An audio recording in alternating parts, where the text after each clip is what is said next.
Ah, on a été Non, séparés. ouais, parce qu'il ne faut pas qu'on dise des bêtises. C'est pas grave. Je vous salue quand même. Bonjour à tous. Bonjour, pardon. Oui, Jean. Ah, justement, Oui, c'est la question que je me pose. Bon, on commencera sans modérateur. Non, il doit être en modération. Est-ce que quelqu'un a vu Jean Quatremer? Bon, il m'a laissé un message, j'ai pas écouté. Je l'ai eu tout à l'heure, il était pas loin. Oh, t'es gentil. Mais il paraît que le programme, il l'a pas vu, Dani. Ouais, mais moi. Vous avez un petit mail? Ouais, je l'ai pas lu. Zéro. Clément, vous laissez pas impressionner. Non, il a eu un mail, mais il l'a pas lu. Ouais, il l'a pas lu, donc je sais très bien, ça sert à rien les mails. Quelqu'un a vu Monsieur Je sais Quatremer pas ce qu'il ou a pas? voulu me dire, Jean Quatremer. Clément, vous allez l'appeler. Tu peux appeler. Mais il était au bistrot à côté, donc il n'y a pas du retard. Il peut pas nous dire. Non, il a pas raté son tamis. Je crois pas. J'appelle. Bon, allez, on y va parce que Attends, je l'appelle. vous commencez à faire comment toi, tu fais c'est ça? Alors tu t'apprêtes à déménager à Fiesole? C'est sympa ça. Ça, c'était leur petit garnison, nous, ici. Ouais, moi aussi. Ah, mais oui. J'ai vécu. Moi aussi, vous étiez ici. Ouais. Ah, je crois que c'était ça. Il arrive ou pas? On Il a. arrive 4 mai ou pas? Bah, c'est idiot d'avoir un modérateur qui Mais on peut commencer par là. est pas là. C'est un symbole de... Ah bah il est là, je le vois là. Ah, il fait sa vedette. Alors voilà, elle peut pas arriver à bravo. l'heure, hein, alors. Libération peut pas arriver à Si, je t'ai l'heure. dit. Hein, alors. Vous connaissez le mec avec la chemise verte là? C'est le correspondant d'Azul. Oui, oui, mais. Oui, je me souviens. C'est vrai, je me souviens. On ne nous embrasse pas. Comment ça va? Non, mais je vois tout de suite la connivence. Ah ouais, la connivence est forte. Allez, Allez. Oui. le Zuspät kommt. Allez. Pourquoi? Ça, c'est quoi? Ça, ça vient de l'exposition de mots, c'est avec un magnifique Il arrive dessin avec de son Nicolas sac Badou. poubelle. Adorable. Allez, on y va. Et nous rien. Non, parce que moi j'ai travaillé à ça. Il a travaillé, il a un magnifique dessin, tu vas voir, en original. On peut voir le... Hein? Ouais, tu peux voir des dessins. Bon, allez, on fait pas. Voilà. Allez, on y va. Bien. Monsieur le ministre, Madame la députée, Monsieur le député, j'espère qu'on m'entend un peu. Je suis ravi de pouvoir vous accueillir aujourd'hui à Sciences Po. Vous savez que ce n'est pas la période la plus active de l'année dans une institution universitaire, puisque même les examens sont terminés. Mais vous voyez que le moment suscite un certain intérêt et on le comprend. Le 23 juin vient de faire son entrée dans la liste des dates importantes de l'histoire de la construction européenne. Il y rejoint un certain 29 mai 2005 qui a fortement secoué la vie européenne et la vie politique française. Ce n'est pas tout à fait une surprise à mon avis, parce que les forces que l'on a vues s'animer en Grande-Bretagne sont assez semblables à bien des égards à celles qui avaient manifesté avec éclat leur inquiétude d'abord et leur refus ensuite en 2005 en France. Ce n'est pas non plus une surprise si on regarde le résultat des élections municipales récentes en Italie et si on pense aux élections espagnols qui vont se jouer. On voit bien qu'il y a un problème plus général dont il est bon que nous puissions parler et que nous puissions examiner en détail, puisque à la fois cela pose un problème de fond sur l'organisation de l'Europe, mais surtout, me semble-t-il, sur la façon dont on veut s'y prendre pour répondre aux problèmes dont les électeurs se sont fait avec l'éclat les porteurs. Toutes ces questions-là sont importantes et le fait que l'assistance à ce débat se soit mobilisée en dépit de la chaleur extrême qui règne en ces lieux montre bien qu'il y a une demande de débat, une demande de pistes de réflexion, une demande de solution qui rentre bien, me semble-t-il, dans la feuille de route d'une institution comme Sciences Po, qui n'est pas simplement une institution vouée à la réflexion en chambre sur les problèmes du monde, mais aussi qui a pour but d'accueillir les participants au débat public sur les questions du moment. Et il n'est pas besoin de dire que les trois intervenants de ce matin sont, à des titres nombreux, des intervenants de premier plan pour aborder les questions relatives à l'avenir de l'intégration européenne. Tous, je ne vous fais pas l'injure de vous les présenter, mais je souligne simplement que tous ont, et depuis un certain temps, bien investi le champ du débat européen, et c'est pour ça qu'à Sciences Po, nous sommes très heureux de pouvoir les accueillir et leur donner la parole aujourd'hui avec la complicité active de notre ami Jean Quatremer, qui nous a rejoints et auquel je cède tout de suite le soin d'animer ce débat. Merci à tous. Oui, bonjour. Je vous dis tout de suite, je n'ai pas l'habitude d'animer des débats avec des ministres en exercice. C'est un exercice que je trouve fastidieux, inintéressant. La langue de bois, enfin bref, j'ai passé l'âge de ce genre de choses. Généralement, je dis non. Dès qu'il y a un ministre dans le coin, je dis non. J'adore animer des débats avec Sylvie, j'adore animer des débats avec Dany, parce que là, on s'amuse d'ailleurs. Et on me demande souvent d'ailleurs de modérer, ce que je ne suis absolument pas. Je ne suis pas un modérateur, quelqu'un qui tend le micro. Je ne fais pas de télévision, je suis un journaliste de presse écrite, je ne tends pas les micros, je ne suis pas là pour ça. Bref, donc, mais là j'ai accepté exceptionnellement, non pas parce que j'ai une passion charnelle pour Emmanuel Macron, mais c'est le seul qui depuis 4 ans parle d'Europe dans ce gouvernement que je trouve tout à fait désespérant. Je dois dire, je suis désespéré depuis l'élection de François Hollande, parce qu'on attend, comme Sœur Anne, qui ne voit rien venir, des propositions du président de la République pour relancer l'Europe. Alors on vous explique dans son entourage, car il a un entourage nombreux qui a tendance à varier, hélas, qu'il prépare des choses. Il annonce d'ailleurs, lors de ses interventions le 14 juillet, lorsqu'il parle dans le journal du dimanche, en règle générale, qu'il va faire des grandes propositions qui vont bouleverser l'Europe. Et on attend, et on attend, et on attend, et on ne voit rien venir. C'est quand même la 3e fois en 4 ans qu'il nous a fait le coup.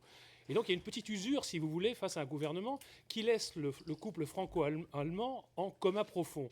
Alors il se trouve que moi, comme je suis à Bruxelles, je passe mon temps entre Berlin et Paris, et je me dis, mais c'est peut-être moi ma vision qui est déformée, parce que ça se trouve, on travaille en souterrain, on prépare des choses, et des choses qui vont sortir du côté français. Et les Allemands que je fréquente me disent, non, il n'y a rien. Non. Et puis les Français me disent, on va réformer la France, on va la changer, on va redevenir une puissance économique, une puissance qu'on respecte en Europe. Mais les Français, en réalité, on n'a plus vraiment confiance en eux, parce que ça fait des années qu'ils nous disent qu'ils vont réformer, des années qu'ils nous disent qu'ils vont rétablir leur budget, leur mettre à l'équilibre. On n'a pas une confiance énorme. Et donc on attend des propositions. Et à chaque fois, François Hollande nous dit, ah oui, on va proposer, mais après 2017. En fait, une fois que j'aurai perdu le pouvoir, il faut comprendre ça aujourd'hui. Donc on proposera des choses et on va relancer l'Europe. Le problème, c'est qu'on ne peut pas attendre indéfiniment pour relancer l'Europe. Et d'ailleurs, à force d'attendre, voilà, ça nous est arrivé. J'ai la Financial Times, là, je prends un bonheur en ce moment à lire. Tu lis un truc en anglais, ça oui. C'est un événement. Oui, zut, pardon. Applaudissez Jean Quatremer. Il a lu un journal en anglais. Oui. Bon, je fais une exception parce qu'ils s'en vont. Mais donc, on lit ça, et depuis ce matin, on lit des déclarations d'amour dans la presse britannique que je n'ai jamais lues auparavant à l'égard de l'Union européenne, et j'avoue que c'est un grand moment de jouissance personnelle. Mais là, maintenant, on ne peut plus attendre.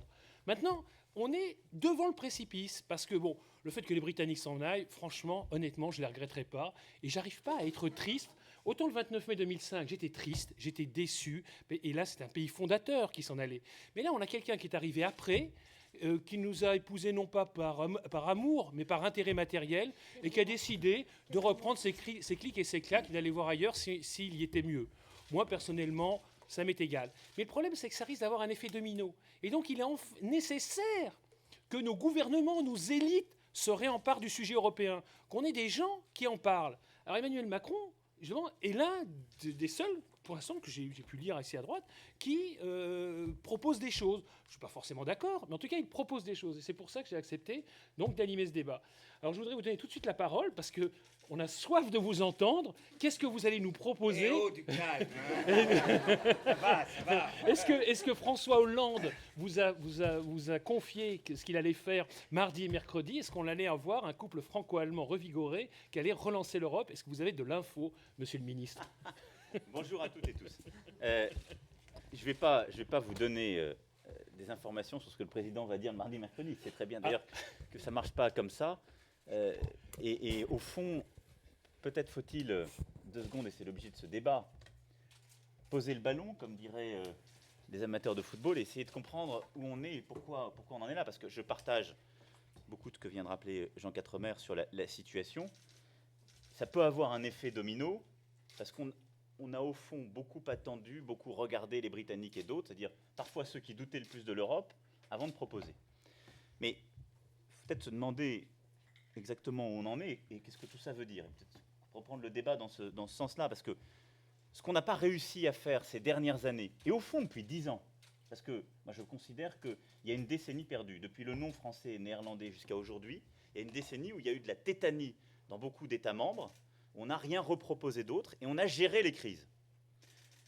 D'ailleurs, de manière plus ou moins honorable sur le plan technique, ça s'est mieux passé, il y a eu des avancées, mais sans jamais reprojeter les opinions publiques vers un projet commun, vers un projet politique, et donc on a fait de la gestion technique, ce qui éloigne les opinions publiques de l'Europe, ce qui ne permet pas de mobiliser, et ce qui en effet redonne de l'espace à celles et ceux qui doutent, en disant, vous voyez bien, ils font des sommets, c'est étrange, ils se réunissent, ils nous disent à chaque fois que c'est la dernière chance, ils arrivent nuitamment à sauver l'Europe, ça va mieux, on n'y comprend rien, et puis 15 jours après, on a à nouveau un problème.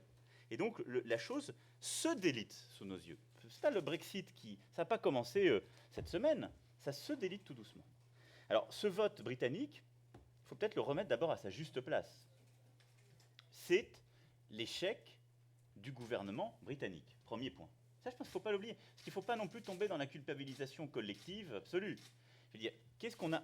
Si nous, on a fait une erreur, à mes yeux, c'est d'avoir laissé... Nous, c'est 27. Ouais, les autres États membres à la Commission, c'est d'avoir laissé un État membre prendre en otage le projet européen de manière unilatérale et d'avoir dit « retenez-moi ou je fais un malheur », et donc d'avoir chorégraphié ces derniers mois la possibilité du délitement européen.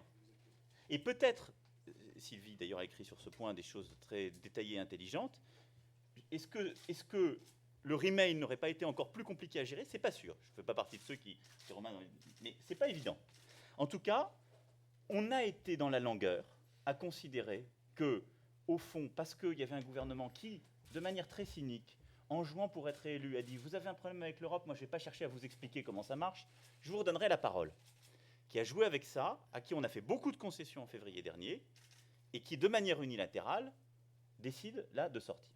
Je dis ça, c'est pas innocent, parce que même si c'est une association souverainement acceptée, l'Union européenne, il y a quand même des règles pour en sortir, il y a un processus, il y a une norme, et donc là, on a accepté quelque chose d'un peu différent, d'un peu décalé, et avec beaucoup de peurs sur lesquelles on a joué. Le deuxième élément, c'est qu'il y a derrière un vrai agenda national. Les Britanniques, on le voit bien, il y a 2 Grandes-Bretagnes. Il y a une Grande-Bretagne qui est heureuse dans la mondialisation et l'Europe. Elle a voté pour le Remain, c'est Londres, puis et l'Écosse. Et il y a une Grande-Bretagne qui... Et l'Irlande du Nord. Et l'Irlande du Nord, tu as raison. Et il y a une Grande-Bretagne qui a peur de la mondialisation, qui ne s'y retrouve pas, qui voit une forme de déclassement, qui a la même relation à l'Europe. Et elle a voté massivement non. Nous avons dans nos pays le même problème, mais c'est des sujets domestiques. C'est comment les États-nations font face au déséquilibre de la mondialisation. Ce n'est pas, à mon avis, seulement l'Europe. Et on voit bien que quand on n'arrive pas à rassembler, à réunir, au fond, ces différentes composantes d'un pays, et donc à avoir un discours de sens, c'est ça de la vraie politique. Quand on est dans un discours uniquement « adaptez-vous à la mondialisation telle qu'elle va, vous verrez, ça ira mieux demain », les gens n'y croient plus. Et donc, la Grande-Bretagne immobile, et je dis ça, elle est aussi importante que l'autre, ou qui a peur, a dit non. Nous, on ne joue plus. Et ça, il faut l'entendre parce qu'en écho, on l'a dans chacun de nos pays. Et puis le troisième élément, quand on regarde la nature des débats qu'il y a eu au Royaume-Uni, il y a eu des débats très virulents sur les sujets d'immigration et de protection sociale. C'est-à-dire qu'ils ont eu des débats tout à fait légitimes, qu'on a connus, nous d'ailleurs, il y a 10 ans, consistant à dire, nous, on ne veut pas que les Polonais, les Hongrois aient accès à nos politiques sociales de la même façon.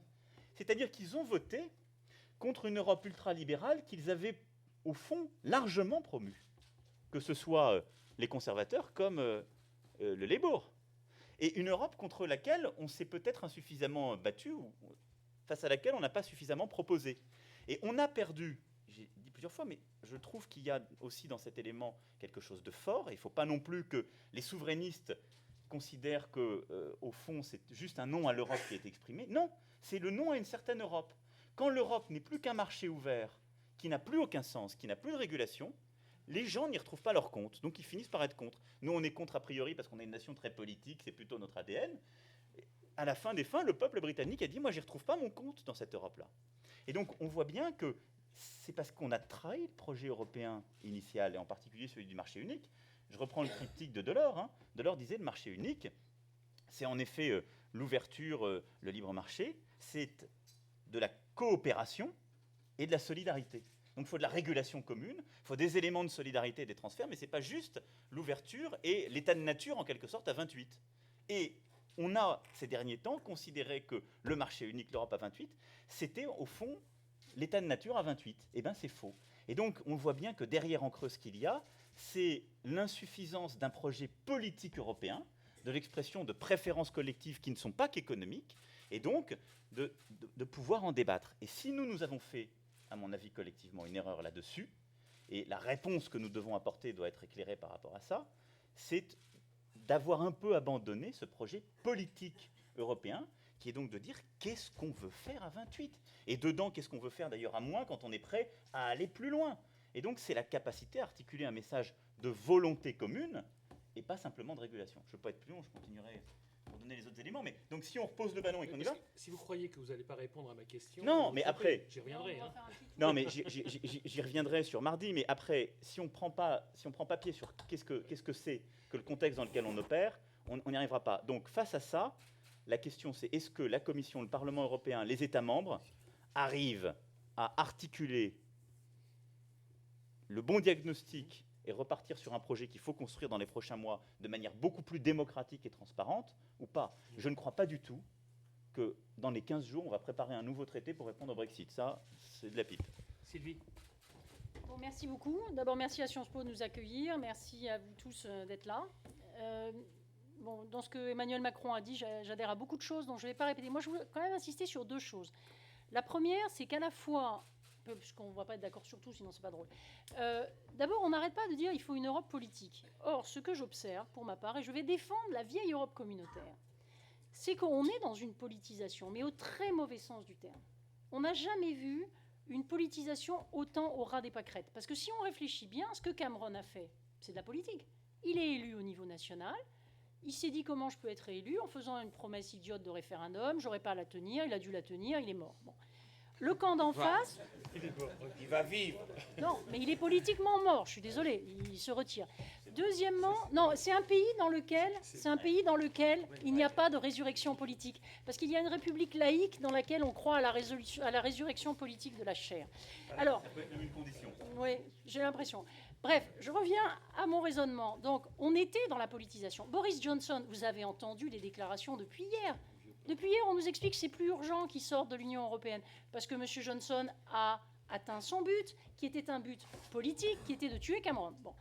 Donc, il faut faire très attention quand on parle d'Europe politique. Moi, je vois bien au Parlement européen comment ça marche, et Dany a plus d'expérience que moi là-dessus. C'est qu'on peut avoir une politisation sans avoir aucune vision politique. Et je dirais qu'à la limite, ce qu'il nous faut, c'est une vision qui est presque au-dessus de la politique quotidienne, et c'est ça qui manque le plus. Donc je suis sûre que c'est ce qu'Emmanuel Macron avait en tête. Mais il faut faire très attention, non mais pas seulement à 28 et aussi dans nos pays, parce que s'il n'y a pas dans chaque pays une classe politique qui place le projet européen, la perpétuation de l'aventure européenne, au-dessus de considérations partisanes ou de rivalités de personnes ou d'enjeux immédiats de pouvoir, on est mal. Et dans un système politique sophistiqué, on a aussi besoin de technocratie. Je ne le dis pas parce que je suis ici dans mon ancienne école, qui était jadis l'ENA, mais parce que je pense qu'on se trompe gravement en ce moment si on pense qu'on peut se dispenser d'avoir, pour mener à bien des politiques publiques, des fonctions publiques qui soient bien formées, qui soient honnêtes. Moi, j'en ai assez qu'on accable les fonctionnaires européens pour le manque de direction politique qui est plutôt une faille qui vient des élus et des gouvernements. Donc, je voulais faire ce petit point sur politique ou pas. Il y a un besoin... Si on regarde quand même un peu quelles sont les institutions qui sont à peu près sorties du lot malgré ce délitement auquel on assiste, c'est d'un côté la Banque Centrale Européenne, qui dialogue avec le Parlement. On reçoit M. Draghi comme on recevait M. Trichet très régulièrement en Commission économique et monétaire. Donc ceux qui vous racontent on a besoin de créer une accountability de la BCE, il faudrait qu'ils se renseignent. Mais d'un autre côté, il est évident qu'on a la Cour de justice qui a, depuis la création de la communauté européenne, joué un rôle. Donc, encore une fois, n'opposons pas l'Europe des technocrates et une vision politique idéalisée. On a besoin d'un projet commun, d'un dessin dans lequel on associe les gens et de beaucoup moins de petites guéguerres politiques. La deuxième leçon qui est compliquée, que je tire de ce débat au Royaume-Uni, il y a une chose qui m'a énormément frappée. C'est que quand vous discutez avec des Français, avec des Italiens, avec des Espagnols, sur le continent, en général, les gens ont envie que... Je ne peux pas m'exprimer au nom de tout le monde, mais en général, la plupart des personnes ont ce sentiment que l'Europe devrait se constituer comme une entité solidaire. Et il y a ce qu'on appelle, dans le jargon, la préférence communautaire. C'est-à-dire quoi? C'est-à-dire que dans le fond, c'est normal qu'un ressortissant d'un autre État membre ait un droit de mobilité plus grand que quelqu'un qui vient de l'autre bout du monde. C'est normal qu'on puisse instaurer des droits de douane aux frontières extérieures. C'est normal qu'on puisse avoir des gardes-côtes aux frontières extérieures, etc. Il y a cette idée de constituer un espace politique qui soit un espace politique dans lequel il y a un sentiment d'appartenance. En allemand, Dany le sait, on peut dire ein Wir-Gefühl, c'est-à-dire le sentiment de faire partie d'un tout. Ce qui m'a beaucoup frappé dans le débat britannique, et c'est pour ça qu'il faut qu'on réfléchisse vraiment à ce qu'on veut faire, et probablement c'est l'une des racines des difficultés actuelles, c'est qu'on a besoin de ce sentiment de loyauté et d'appartenance. Parmi les opposants à l'Union européenne au Royaume-Uni, on a entendu des gens qui disaient qu'il y avait discrimination parce qu'on favorisait les ressortissants communautaires par rapport à des Américains, par rapport à des ressortissants du Commonwealth, etc. Et ça, je pense que c'est vraiment une des choses sur lesquelles il faut qu'on réfléchisse. Parce que, personnellement, j'ai moins tendance à faire confiance aux politiques qu'à la société.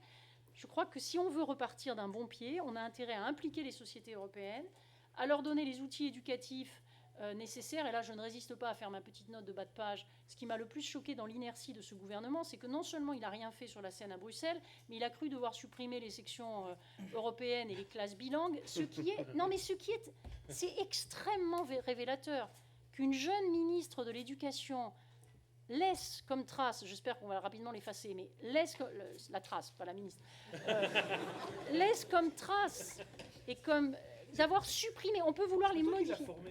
Elle était ma vice-présidente au mouvement européen, je lui en suis reconnaissante parce qu'à l'époque elle était venue me rejoindre, mais je ne dis pas ça sur des considérations de personnes, je dis simplement que comment pouvons-nous tous les matins dire que l'avenir est dans le franco-allemand et détruire les outils qui permettent aux Français et aux Allemands de mieux se comprendre. Donc, encore une fois, il y a des tas de choses à faire au niveau institutionnel, suprapolitique et tout ce qu'on voudra. Si nous n'avons pas à bord les citoyens, si nous ne leur donnons pas les outils de compréhension du monde, d'expression dans d'autres langues, etc., de toute façon, tout ce qu'on pourra raconter dans des communiqués de la chancellerie et de l'Élysée, c'est du pipeau.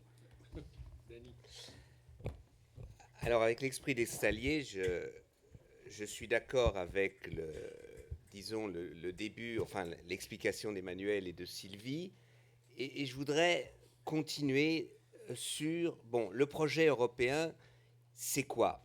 Parce qu'un des grands problèmes du débat sur le Brexit a été, en fin de compte, qu'on a très peu parlé de l'Europe, et ça, c'est la situation spéciale de l'Angleterre, qui, en fait, a toujours dit toute votre Europe politique, ça ne nous intéresse pas, c'était Labour, c'était les conservateurs, nous, on veut ce marché, et puis le reste, vous faites ce que vous voulez.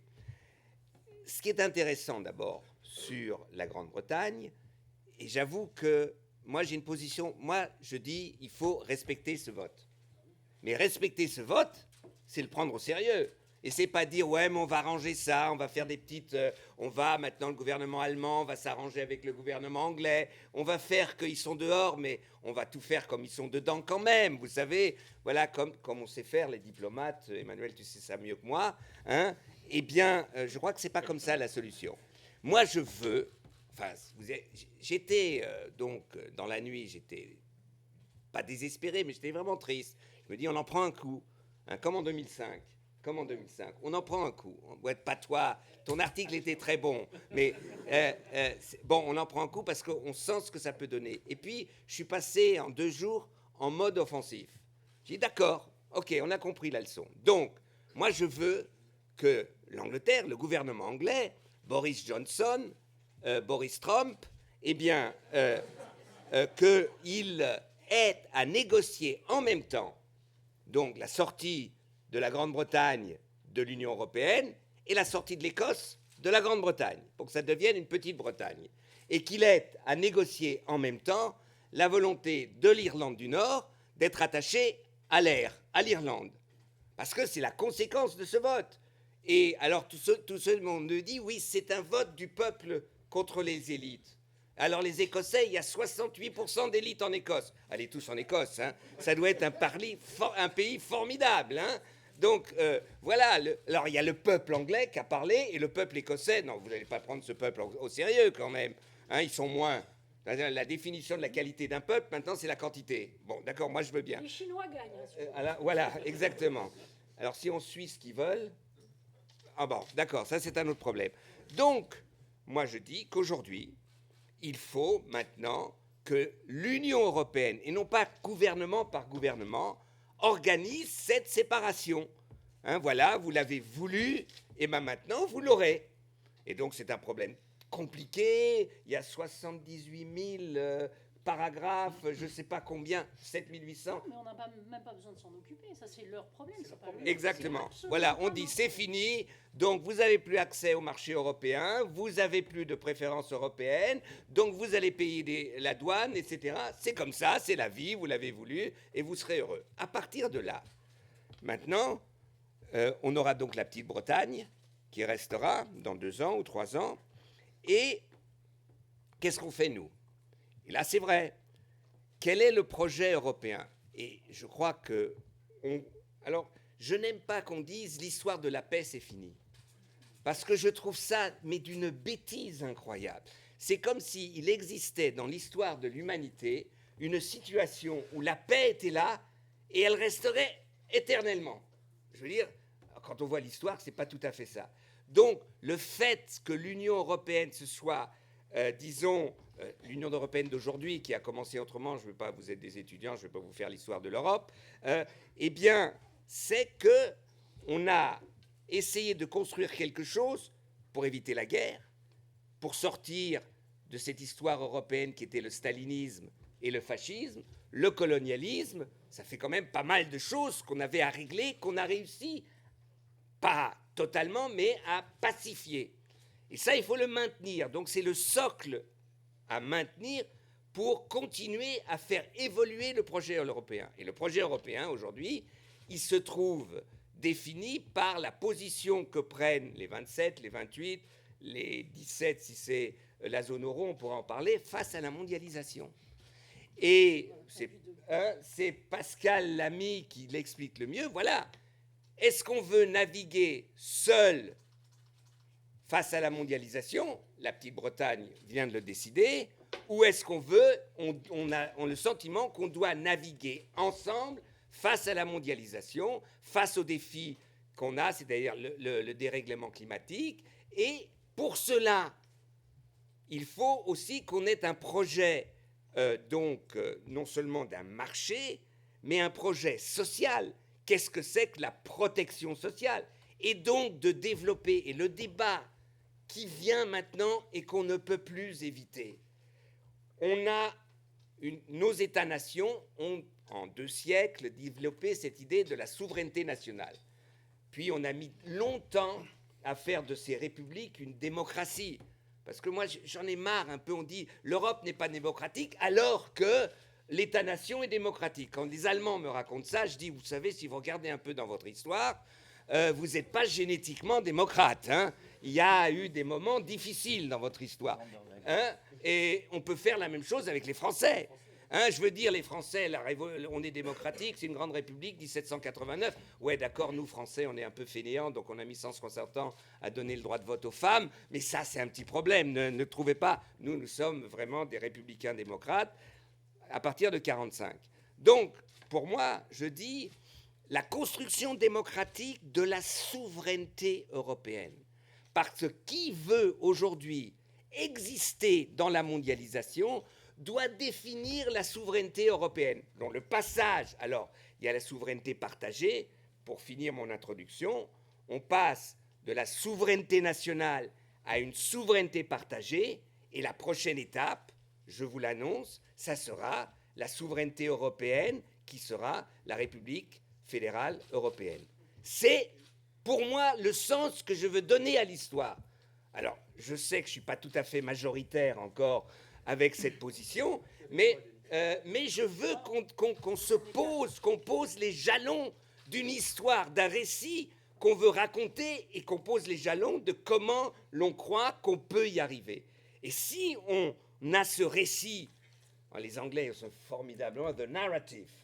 Oui, mais on met rien derrière. Non, mais moi, je mets quelque chose. Je trouve quand même the narrative, c'est quelque chose de beau. Arrêtez d'être franchouillard dans les langues, quand même. C'est vraiment... Attends, je finis. Le récit, c'est un beau mot. Le récit. Il y a tout un exercice pipeau de la Commission européenne sur le narrative. Oui, mais ça, tu prends les mauvais exemples. OK. Et donc, je dis que ce récit-là, il est fondamental pour expliquer après les petits pas qu'on doit faire. Et là où je rejoins Hollande, c'est que ni les Allemands, parce que je les connais aussi un peu, ni les Français ont osé en disant la politique. Et ils sont tous comme Helmut Schmidt. Si vous avez des visions, vous allez voir un docteur. Eh bien, moi, je veux dire, l'Europe aujourd'hui n'a pas de vision, donc elle doit aller voir un docteur. Sinon, ça ne marchera pas. Juste avant de redonner la parole à Emmanuel, je voudrais revenir sur ce que tu dis à propos de la sortie de la Grande-Bretagne. Effectivement, c'est un passage extrêmement important. J'ai pu le constater sur les réseaux sociaux depuis hier. Parce que le débat qui a lieu actuellement, c'est de savoir si on rend la sortie de la Grande-Bretagne très douloureuse ou pas. En clair, l'idée, c'est d'abord de les faire sortir, et puis ensuite, dans 2 ans, de renégocier un accord pour voir à quelle partie du marché intérieur ils auront accès. Mais ça va être violent, parce que ça veut dire que pendant plusieurs années, ils n'auront plus accès au marché intérieur, y compris pour leurs services financiers, y compris pour le droit au séjour, etc. Et donc, pour la première fois, et je trouve ça fascinant ce qui va se passer, c'est que là, on va mettre en œuvre et on va voir grandeur nature ce qui se passe quand un pays, qui en plus n'est pas totalement intégré à l'Union européenne, quitte l'Union européenne. Et c'est ça qui est intéressant. Et ça panique l'extrême droite, ça panique complètement l'extrême droite, parce qu'ils se disent, ils ont compris que ça va mal se passer. Ce que tu disais tout à l'heure à propos de Boris Johnson, même de Nigel Farage, qui dit finalement il n'y a pas urgence, c'est que les mecs se rendent compte qu'ils se sont fait sauter eux-mêmes.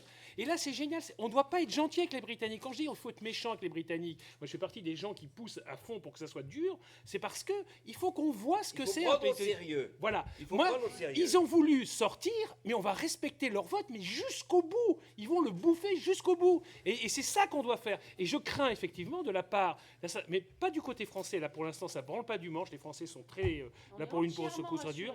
Ouais, je reconnais. Mais en tous les cas, que d'autres pays comme les Pays-Bas, par exemple, et l'Allemagne, se disent mais non, on va trouver tout de suite des accords en même temps qu'on négocie la sortie. C'est-à-dire qu'en clair, la sortie devient un argument de chantage pour avoir le meilleur accord possible. Alors, je pense que là-dessus, apparemment, c'est le seul micro qui marche. Non, vous me confirmez que celui-là ne marchait pas ou Si. Tu sais qu'il fallait bien parler dans le micro. Ça marche mieux que... Là, ça marche quand on... Ça me passe pour ça. Pardon. Non, sur l'exécution, je pense que ce sera en effet... l'exécution des conséquences du traité. Je fais un anglicisme, pardon. Mais sur donc la mise en œuvre du vote... Il n'y a pas Twitter, là, j'ai pas de projet ici. C'est l'article 50, et je crois que ce qui ressort des prises de position récentes des 4 présidents, du président de la République, etc., c'est en effet d'être dur, de dire il n'y a pas d'autre voie que l'article 50. Ça, c'est très important, donc c'est en bon ordre. Après, il y a un point qui n'est pas neutre par rapport à ce que vous dites, tout ce que vous dites tous les deux, qui est est-ce que ça s'applique dès maintenant ou est-ce que c'est un processus et ils n'ont plus accès au marché unique à la fin du processus, hein. Dites-nous, on se dit les choses en vérité. Si on lit les traités stricto sensu, c'est pas comme ça que ça se passe. Et donc, il faut là être, je pense, d'abord très clair qu'il y ait une position commune pour dire il n'y a pas d'autre sortie possible que par l'article 50, et ensuite de leur mettre un délai, et en effet de ne pas tomber dans le piège britannique qui va être de dire on va prendre plusieurs mois avant de revenir vers vous, et ensuite, au fond, dans la négociation, de faire un préalable à la sortie, la renégociation d'accords commerciaux avec les 27 ou bilatéralement pour pouvoir mettre les choses en place. Mais c'est une trahison de leur peuple. Ça, c'est le piège. Non, parce qu'ils peuvent dire... Non, ils diront pas ça. Ils diront, nous, on ne voulait plus accéder au marché unique avec ces règles-là, on ne voulait plus de l'Europe à 28, mais on est prêt à faire des traités de commerce ou bilatéraux ou avec les 27 autres, et c'est ça qu'on veut mettre en place. Donc il faut faire très attention à ce point-là. Et il faut, en effet, je rejoins ce que dit Dany, il faut que ce soit sérieux, que ce soit grave, pour éviter... après la contamination, pour pas que ce soit un épisode en quelque sorte qui n'emporte aucune conséquence. Parce que sinon, d'autres se trouveront des vocations pour être non coopératifs. Et puis on le voit bien, celles et ceux qui veulent donner leur propre interprétation de ce qui vient de se passer nous diront, bah, voyez, ça se passe très bien en fait, on vit très bien hors de l'Europe, ça n'emporte aucune conséquence. Néanmoins, je me garderai de la pulsion belliqueuse qu'on peut parfois trouver dans les réseaux sociaux et qu'on aura dans une partie de notre opinion publique qui va consister à dire maintenant il faut les massacrer. Je pense qu'il y a un bon équilibre, il faut être très rigoureux, c'est un moment grave, historique, il faut donc que ce ne soit pas innocent. Maintenant, en même temps qu'on est très sérieux, très rigoureux là-dessus, il faut revenir au cœur du projet. Et je souscris totalement à ce qu'a dit Dany, mais en voulant en tirer toutes les conséquences. Je pense que le sujet qui est posé, c'est celui de la souveraineté européenne. Et quand je parlais, moi, d'Europe politique, ce n'était pas la politique contre les bureaucrates ou l'élite contre le peuple. Je parlais d'une Europe politique au sens plein, c'est-à-dire quel est le projet politique. Or, nous avons perdu les termes de la souveraineté en Europe. Parce qu'on les avait déjà. Il y avait les prémices des termes de la souveraineté. Et ce qu'on voit se jouer depuis des années, et au fond, de manière très forte, depuis la crise, et je mets presque... D'ailleurs, ça dépasse largement le cas britannique. C'est une Europe qui est obsédée par ses différences internes, qui est obsédée par les ajustements au sein de son propre espace, et qui ne sait plus pourquoi elle s'est constituée comme un ensemble commun. Et donc, c'est une Europe qui a perdu son ambition vis-à-vis du reste du monde. Or, le projet européen, il a du sens pour qu'on soit plus fort par rapport aux Chinois, par rapport aux Américains. Mais on ne pense plus à ça, on ne le vit plus de cette façon. En termes culturels, en termes économiques, en termes diplomatiques, en termes militaires, en termes de développement, on n'a pas réussi à articuler cette politique. Et on l'a vu à plein avec le sujet des migrants, où on n'a pas réussi. Je dirais, pour moi, le pire échec à cet égard, c'était même avant que la crise des migrations n'arrive, où l'Europe n'a pas réussi à avoir une position commune vis-à-vis des Nations Unies, des camps de réfugiés en Jordanie, au Liban, etc., et où on a commencé à se tromper. Et donc, on ne pense plus l'Europe, pardon du gros mot, mais comme une puissance, c'est-à-dire avec les termes de la souveraineté. Et l'Europe est en train de refaire aujourd'hui une de ces erreurs historiques, qui l'ont fait plonger parfois dans la guerre, d'autres fois dans l'effacement momentané, qui est d'être obsédée par ces guerres intestines. On l'a eu sur le plan religieux, on l'a eu sur le plan militaire, c'est quand l'Europe, en fait, s'effondre sur elle-même. Et tout le débat qu'on a, pour moi, depuis 2008, il est exactement poussé par cette logique. Quand, sur le plan économique, on n'a plus qu'un débat en termes de compétitivité entre États membres. Je veux dire, la nature du débat économique, je l'ai dit plusieurs fois, qu'on a entre les États membres avec la Commission, c'est un débat qui n'est pas à la hauteur de nos peuples. Et il produira immanquablement ça. Pourquoi ? Parce qu'on est obsédé par les différences et les ajustements. On n'a qu'une politique de la responsabilité entre États membres. Il faut l'avoir. C'est un préalable, c'est indispensable. Chacun doit faire son effort dans cet espace. Mais il n'y a plus aucun débat sur l'investissement, la solidarité, c'est-à-dire ce qui permet à cette Europe d'être forte vis-à-vis du reste du monde. Ce qui permet de donner un avenir à nos peuples, en particulier nos jeunes, dans cette Europe tout entière. Et de la même façon, sur la politique commerciale, la politique de concurrence, on a perdu les termes de la souveraineté. On se bat depuis des années pour dire la politique de la concurrence, elle ne peut pas être uniquement intra-européenne. Il y a des Chinois qui constituent des géants, les Américains constituent des géants. Et vous regardez le marché pertinent européen. Ça n'est pas normal, ça n'est pas censé. Non, mais ça peut évoluer. Non, on sait très bien. Non, parce que les gouvernements ont demandé, et là-dessus, quand on regarde ce que fait Vestager, c'est en train de bouger, elle est la première à le faire, mais c'est aussi un choix. la commissaire européenne en charge du sujet, que je veux ici saluer parce qu'elle fait un travail remarquable. Elle est la première à avoir regardé justement un marché pertinent mondial, à le faire vraiment sur le numérique. Mais de la même façon, pour illustrer à plein ce qu'est ce débat sur la souveraineté et ce qu'est l'approche que j'ai d'une Europe politique, c'est le numérique. C'est un très bon sujet, ce continent qui s'ouvre à nous. Aujourd'hui, on a un débat qui est en train de se nouer avec plusieurs États membres, la Grande-Bretagne, les Pays-Bas et quelques autres, qui disent le marché unique du numérique, mais c'est pour bien fonctionner entre nous, c'est pour que ça puisse circuler. Il faut pas. C'est un libre marché. Il n'y a pas de règle. C'est la non-politique. C'est ça que j'appelle la non-politique. C'est-à-dire, c'est une approche uniquement économique et technique. Or, moi, je suis désolé, mais quand je dis une Europe politique, je dis, et ce sont les termes de la souveraineté, je veux pouvoir dire à mes peuples comment je vais protéger les données individuelles, le respect de la vie privée, la régulation économique, c'est-à-dire l'utilisation économique des données. Ce sont les termes de la souveraineté. Aujourd'hui, il n'y a pas de règles souveraines en matière de numérique parce que c'est l'état de nature. Parce que les géants sont américains avec un marché domestique énorme et derrière, ils s'étendent dans le reste du monde et ils imposent leurs règles. La question qui nous est posée, c'est sur ce volet-là, parce que c'est un exemple concret, est-ce qu'on veut une Europe politique? Est-ce qu'on veut construire les termes de la souveraineté? C'est-à-dire penser le dedans-dehors de manière beaucoup plus féconde, penser une Europe ambitieuse vis-à-vis du reste du monde et en même temps qui protège par rapport à certains risques sur le numérique, par rapport aux risques migratoires, par rapport aux risques géopolitiques, par rapport au changement climatique, toutes les grandes transitions qu'on est en train de vivre, tout ce qui fait peur à nos populations, ce sont des risques qui se gèrent mieux au niveau européen. À considérer qu'on puisse, au niveau européen, être en capacité de définir les règles qui permettent de donner un corps à cette souveraineté. C'est ça, je pense, le moment dans lequel on vit. Et enfin, il y a la composante démocratique, et ça, je rejoins Sylvie et Dany, elle est vivace en Europe, et c'est tout à fait vrai qu'on dit des bêtises sur ce sujet. Elle existe, elle est là, elle est d'ailleurs parfois plus exigeante. Et le sujet sur la BCE, cité par Sylvie, à mon avis, est je trouve, très illustratif, parce qu'on n'a pas les mêmes disciplines au niveau national.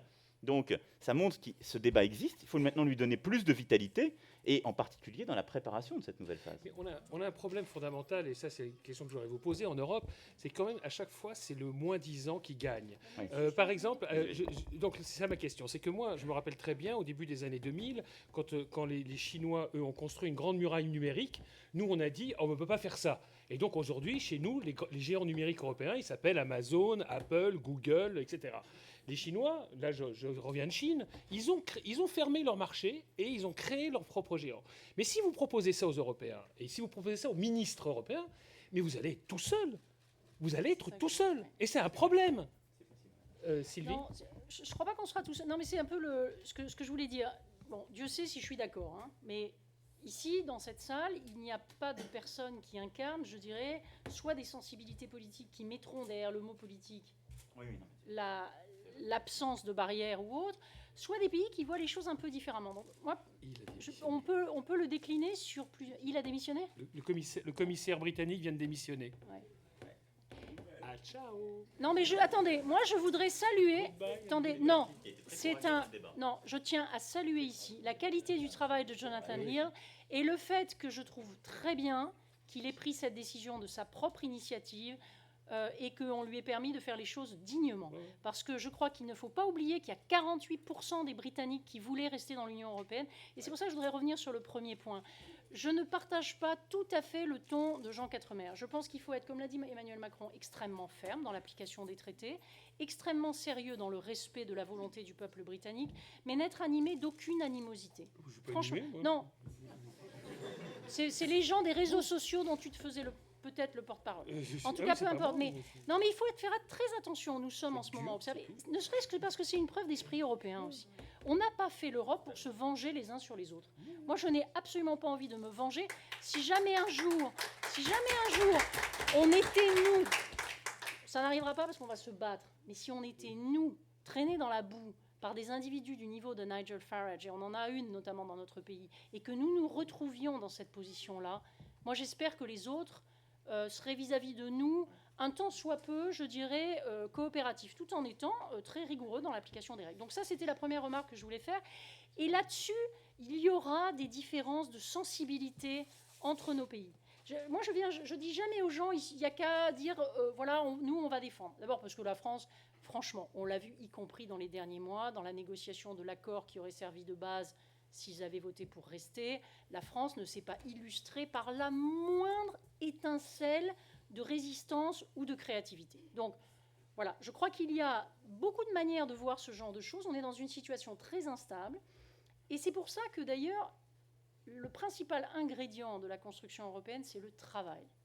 C'est le travail. Ce qui est beaucoup plus utile que de faire des grandes déclarations, c'est d'aller voir les gens et de faire un travail d'influence. Donc, premier message, je souhaite que mon pays vraiment s'engage plus. Je pense que la France a un rôle très particulier à jouer, notamment pour des raisons historiques et pour sa place entre le Nord et le Sud, et par son côté à la fois latin et moins latin que certains pays du Sud.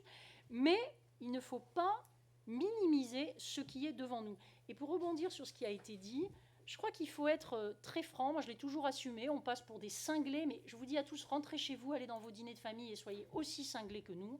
Il faut assumer quel est le projet et l'objectif, comme l'a dit Dany. On peut l'appeler République fédérale européenne ou autrement, je m'en fiche. Mais il n'y aura pas, et hier j'ai fait un débat avec Sapir, et j'étais très contente de lui avoir fait Lequel? dire, pas le bon, pas André Sapir, que j'aime beaucoup, Jacques Sapir, oui. On étions à la télévision Celui ensemble. qui veut réaliser ce qui est objectivement Non, mais surtout, juste, l'alliance entre Marine Le Pen et Mélenchon. Mais c'est même pas ça. À la limite, ici, on parle du fond. On n'est Avec pas Poutine comme parrain. Ouais. Voilà.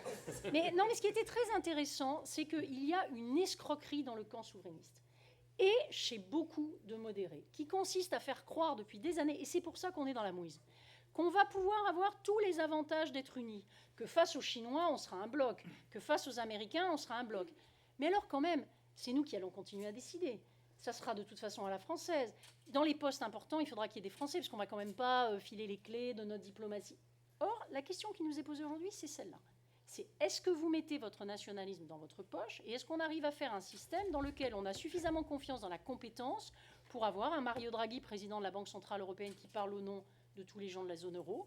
En Allemagne, j'aime bien quand il y a le débat démocratique normal qui consiste à critiquer éventuellement des décisions. J'aime beaucoup moins quand c'est une histoire de passeport et qu'on reproche en gros à Mario Draghi essentiellement d'être italien, etc. Et ça, on voit ces pulsions qui reviennent. Et ne nous faisons pas d'illusions, la bataille sera extrêmement dure.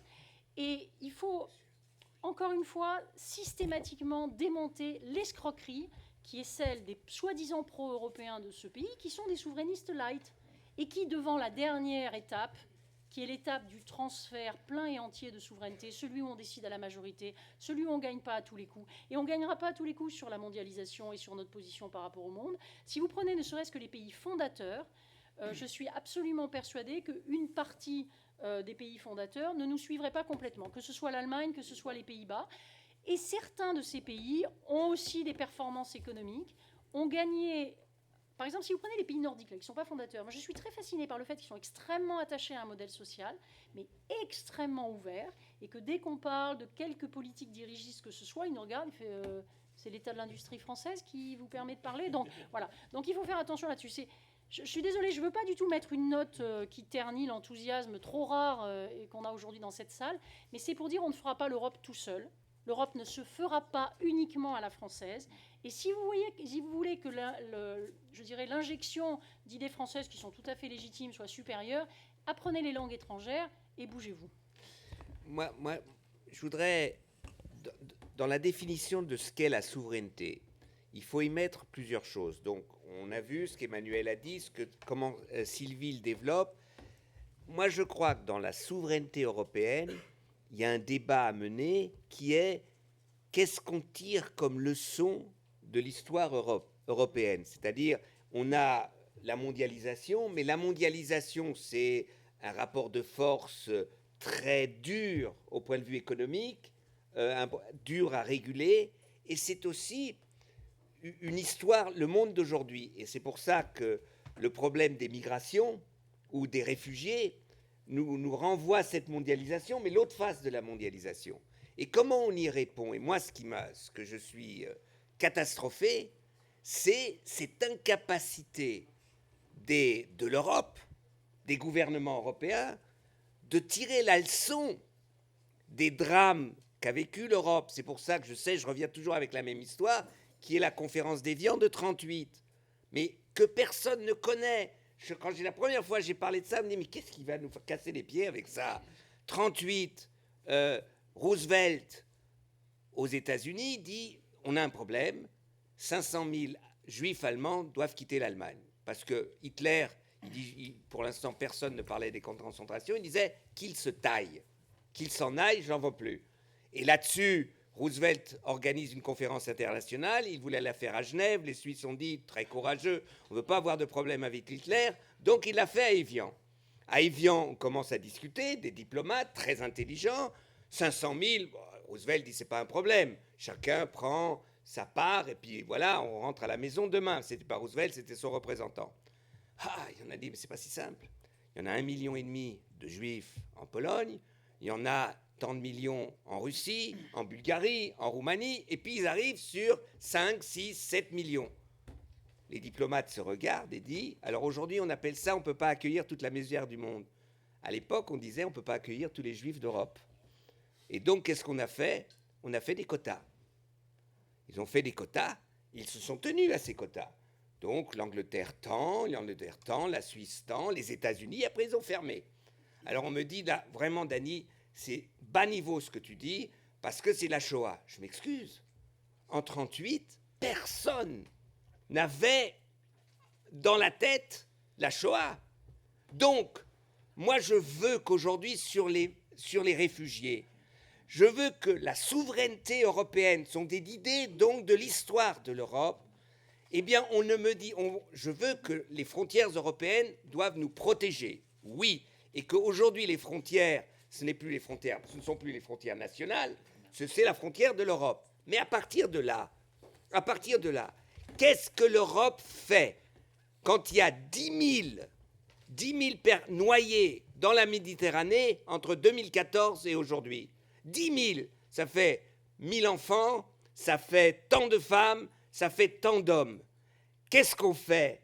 Est-ce que la responsabilité face à l'histoire, donc la souveraineté de l'Europe face à son histoire, c'est de dire on a besoin, on doit les sauver? Et tous ceux qui vous disent mais ça fait un appel d'air, alors je demande aux responsables européens de dire la politique responsable aujourd'hui, c'est de laisser se noyer les réfugiés. Mais qu'ils le disent, qu'ils aillent à la télévision et qu'ils le disent. Ils le disent. J'ai fait un débat avec un député polonais du parti qui est au pouvoir sur la télévision autrichienne, Inside Brussels, ça s'appelle, et il a dit ça. Parce que je lui ai posé la question, je lui ai dit qu'est-ce que vous faites? Vous les laissez crever? Il me fait ah ben c'est pas mon problème. Voilà. Bon. Il le dit. Oui, mais il y a des dirigeants européens qui. Ok, il y en a qui le disent. Bon, je veux dire que et donc je veux qu'on définisse aussi le projet européen comme non un projet de régulation de la mondialisation, mais un projet qui revienne de l'histoire en France, de la Révolution française, de tout, c'est-à-dire quelle est aujourd'hui la définition des droits humains de l'Europe et de la souveraineté européenne. Si nous ne faisons pas ce travail, eh bien nous nous retrouverons toujours dans ces crises abominables qui tournent autour, par exemple, du problème des réfugiés. Peut-être avant de passer la parole à la salle, revenir une nouvelle fois sur le futur, enfin une dernière fois sur le futur, et donc avec ce que vient de me transmettre mon collègue allemand. C'est quoi, hein? C'est que vous dites qu'il faudrait soumettre un nouveau projet européen à référendum. Non, ce que j'ai dit, parce que aujourd'hui, quel est le piège dans lequel, enfin en tout cas les éléments de contexte dans lesquels on va être plongé? C'est que c'est le rapport au peuple, à nos peuples. Et donc, vous voyez bien, les souverainistes, parfois d'ailleurs pas que les souverainistes, mais pour des raisons tactiques d'autres, disent il faut immédiatement un nouveau traité. Je pense que ça n'est pas réaliste, je le disais tout à l'heure, parce que la refondation du projet européen est beaucoup plus ambitieuse. Et d'autres nous disent maintenant on fait un référendum partout. On va demander un référendum immédiatement dans plusieurs États membres. Certains le proposent en France. Pour ma part, je ne suis pas favorable à cette option, parce que dans un référendum, on ne répond pas la plupart du temps à la question qui est posée. Je ne crois pas non plus que la réponse à tout ce qui est en train d'arriver, ce soit une espèce de repli dans les bureaux. D'ailleurs, ce qu'on fait aujourd'hui, je pense, contribue à ne pas tomber dans ce piège, en disant « Non, non, on est quelques-uns, on sait mieux que vous ce qui est bon, donc on va continuer. » Ça ne marche plus, c'est fini. Donc il faut inventer une autre façon de construire le projet européen. Je crois, moi, à la convention démocratique. C'est-à-dire, je crois à l'idée qu'on organise les débats. Qu'est-ce que c'est la politique? La politique, c'est construire des convictions. Moi, je crois aux visions. Sans tout bib. Sans tout bib, c'est-à-dire que je crois à l'idée qu'on projette vers quelque chose et qu'on articule un projet, mais ça se construit dans une relation à l'opinion publique, ça se travaille. Donc pour moi, c'est ça le rôle de ces conventions. C'est ça. Non, justement, c'est un très bon exemple pour dire qu'on doit trouver le cadre démocratique de la préparation conceptuelle d'un projet, quel qu'il soit. On n'arrive pas avec un texte, avec un truc. On le voit bien, ça ne marche plus dans nos opinions publiques. On ne peut plus arriver à dire, on a une bonne idée pour vous, tac, la voilà. Donc il faut un débat. Avec des copier-coller de je sais pas combien Il faut de textes. un débat démocratique. Non, mais un vrai Oui, débat oui, politique, mais qui se noue d'ailleurs au moment des élections, mais qui consiste à préparer, à dire qu'est-ce qu'on veut, quels en sont les fondements, quelles en sont les frontières, etc. Et donc quelles en sont les ambitions. Je crois à l'intensité de ce débat démocratique et il ne faut pas se replier sur ses bases arrière. Donc je dis, ne pas tomber dans le piège du référendum immédiat, convention démocratique. Pour faire quoi? Pour préparer un nouveau projet, qui est un projet de refondation. C'est ça dont on a besoin. Et donc, ce projet de refondation, moi, je souhaite très sincèrement que ces bases, ces principes, puissent en être débattus démocratiquement lors des prochaines élections générales. On a une chance inouïe en Europe. On va avoir, entre le printemps 2017 et le printemps 2018, les élections présidentielles et générales en France, en Allemagne, en Italie, au moins. Il doit y avoir un vrai débat sur ce projet européen et sur les éléments de souveraineté européenne que tu as évoqués et qu'on a échangés. Et c'est consubstantiel à ce débat. Est-ce que je peux aller un peu plus loin? Et juste pour finir par rapport à ce qu'il disait, je pense qu'une fois que le projet sera prêt, il faut qu'il soit soumis à une forme d'onction populaire. C'est-à-dire, s'il arrive et qu'il est fini sur des termes non négociés, moi je suis tout à fait pour, une fois que ce travail avec l'opinion soit fait, qu'il soit soumis à référendum. Il peut faire partie sinon d'un engagement présidentiel, mais on ne doit pas le faire à l'abri des peuples. Non, mais le problème, c'est à quel niveau on fait valider quoi que ce soit où on travaille. Parce que moi, ce qui me gênerait vraiment beaucoup, sincèrement, c'est qu'on ait un débat français, même avec la qualité améliorée par un dialogue, et puis un débat allemand, puis un débat... Parce qu'après, à un moment donné, on va se faire de l'intergouvernemental bien gentil. Ce qui serait intéressant, c'est qu'on se pose la question de savoir comment on peut faire émerger un débat qui implique tous les Européens concernés, y compris ceux peut-être qui parlent le malheur du calendrier électoral, parce que moi j'ai du respect pour les Belges ou les Espagnols, même s'ils ne sont pas au milieu, il faut quand même qu'on tienne compte de leur avis.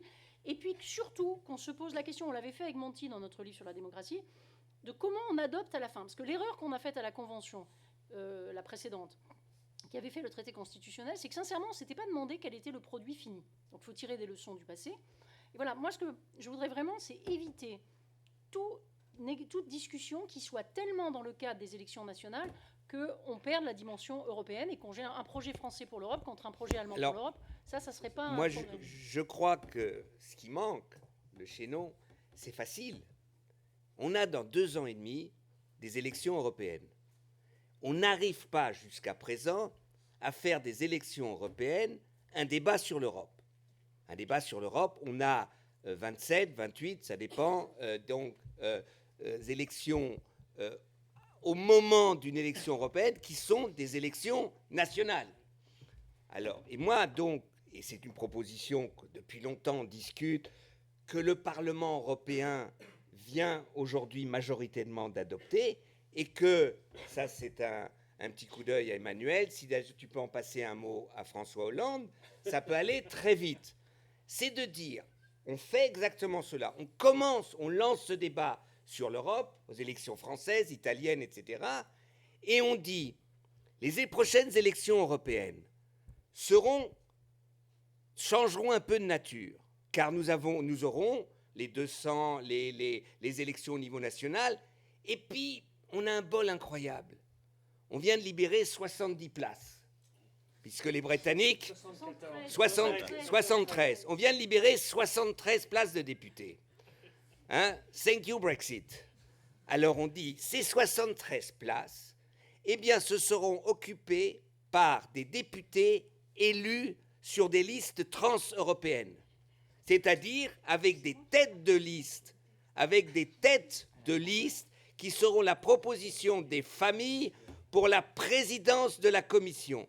Donc ces listes transnationales, ils seront obligés d'avoir un discours sur le projet européen, puisqu'ils auront des Allemands, des Français, des Grecs, des Espagnols, des Portugais, tout ça, donc des Oh, hommes, non, des pas femmes. femmes. Hein.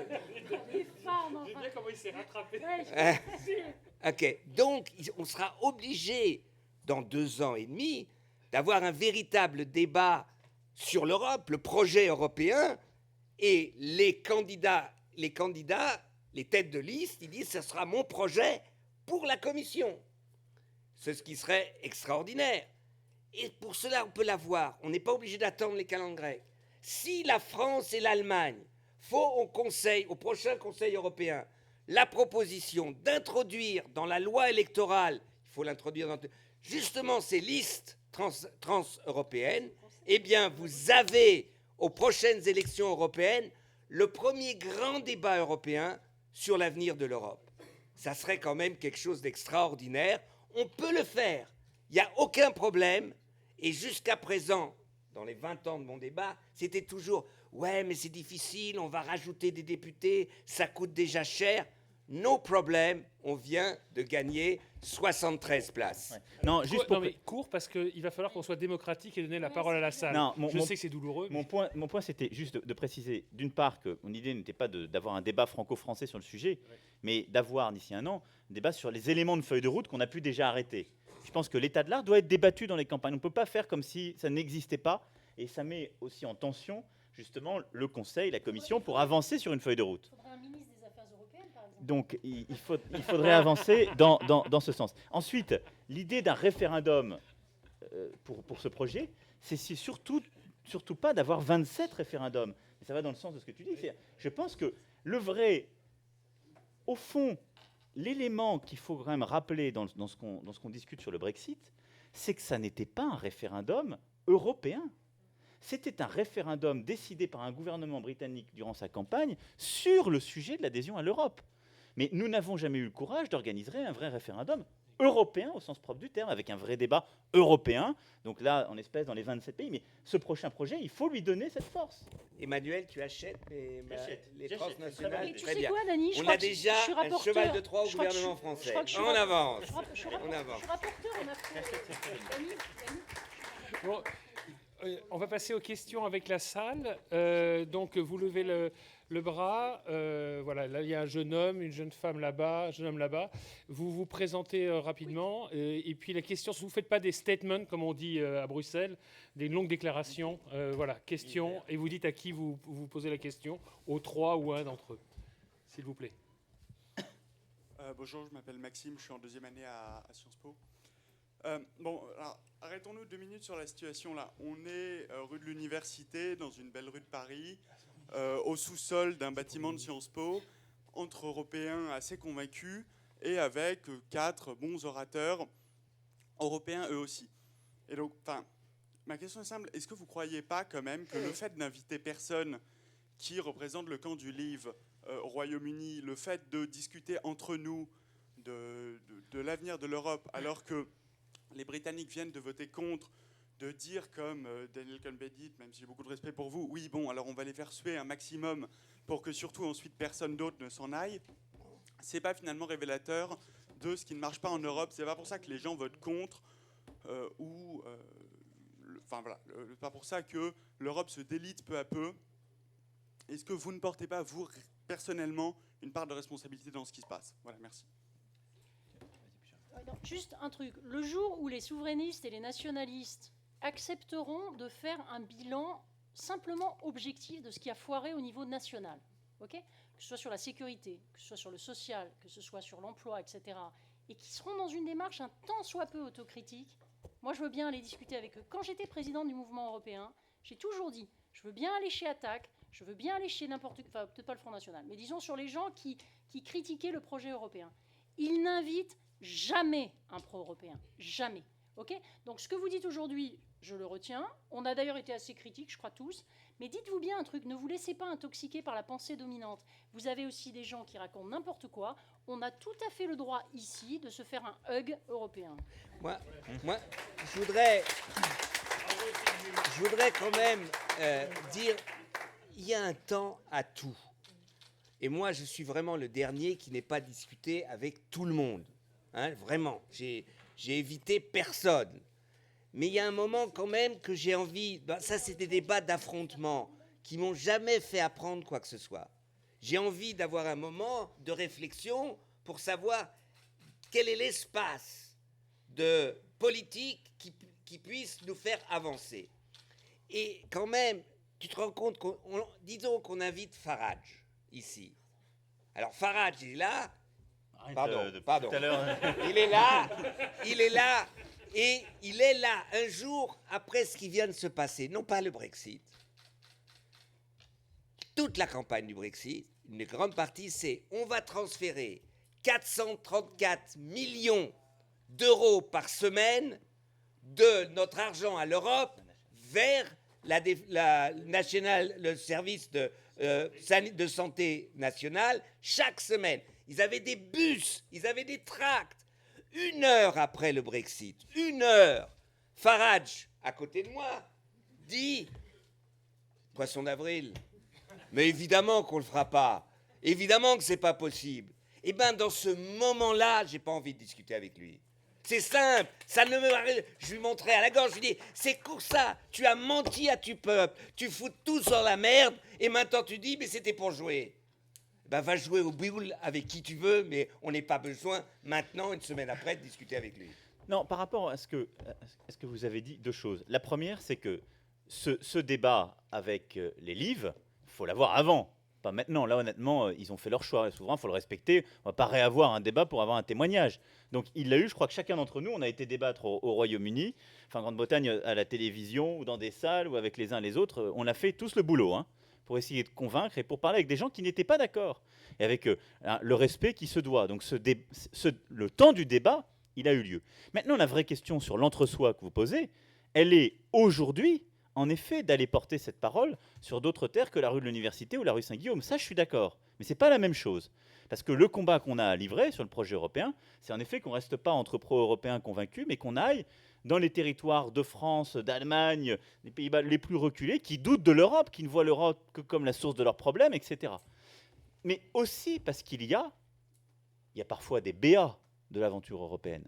Il y a parfois de la langueur, de l'incapacité à être efficace. On l'a, je crois, toutes et tous dénoncé. Mais en même temps, il y a aussi beaucoup de mensonges. Je veux dire, celles et ceux qui aujourd'hui veulent faire croire à l'opinion publique qu'ils seront mieux protégés, qui réussiront davantage sans l'Europe, ils mentent. Donc moi, j'irai toujours, mais dans le pays, pour la prochaine bataille, pas pour celle d'hier, hein. Pour la prochaine, il faut y aller, pour continuer à expliquer, parce que ceux qui disent « vous allez mieux résister aux Chinois si on sort de l'Europe », c'est n'importe quoi. N'importe quoi. Et les Britanniques, une des choses qui leur a fait très mal, moi c'est une bataille que je mène depuis plusieurs mois sur l'acier, ils ont 15 000 emplois qui ont été détruits par le dumping chinois sur l'acier. On est infoutus de bouger les règles européennes, parce qu'il y en a quelques-uns qui bloquent, et parce que nous-mêmes, on ne va pas au bout de la logique, ce n'est pas la règle de l'unanimité sur ce volet. On ne veut pas les mettre en minorité, c'est là où tu as raison tout à l'heure. On ne va pas au bout nous-mêmes de ce que les institutions nous donnent. Mais ça, il faut l'expliquer. Il faut dire, est-ce que la Grande-Bretagne, maintenant toute seule, elle va mieux résister aux Chinois quand ils ont une pratique de dumping? C'est fini. Mais ils se feront, sans mauvais jeu de mots, laminer. C'est maintenant à 27, si on veut résister sur ce domaine-là aux Chinois, qu'on peut faire quelque chose. Mais ce sont des débats qui sont parfois complexes. Il ne faut jamais céder à la démagogie. Par contre, là où je suis d'accord, c'est qu'il ne faut jamais non plus rester dans l'entre-soi.